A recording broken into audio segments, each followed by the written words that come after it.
इनका और आदिल को आप बड़े गौर से देख लें। जिस वक्त आप आएंगे यहाँ पर राजा ऑटोस के ऊपर, राजा ब्रदर्स पे आप जब भी आएंगे तो आप यहाँ पर मिलेंगे आदिल से, और आदिल आपके रिम जो है वो सीधे करेगा। और आदिल की तरफ से मुझे कोई ऑफर शॉफर भी बताया ना कि ये साथ ही आए हैं, ये हमारे ये शानी भाई है जी।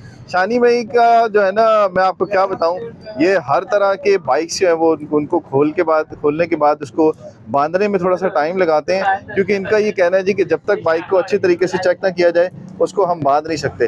लेकिन इनका ये रिकॉर्ड है कि 2 से 3 घंटे के अंदर एक बाइक खुला और उसके बाद बांध के आपको उसी तरह से वापस किया जाएगा जिस तरह से आप चाहते हैं। तो शानी भाई की एक्सपर्टीज है जो इस वक्त रावलपिंडी इस्लामाबाद में किन किन जगहों से लोग आते हैं शानी भाई से चीजें ठीक करवाने के लिए? दानी भाई ये बताएं जरा। से आते हैं। अच्छा, वारिस खान से भी आते हैं लोग? वारिस खान से आते हैं, बनी चौक से आते हैं, मरीड से आते हैं। सही है। और इस्लामाबाद के पिंडीज के बाहर से किसे आते हैं? अच्छा अच्छा से आते हैं, अच्छा, और रवात से आते हैं। ठीक है। और दिन में कितने मोटरसाइकिल आप खोल लेते हैं?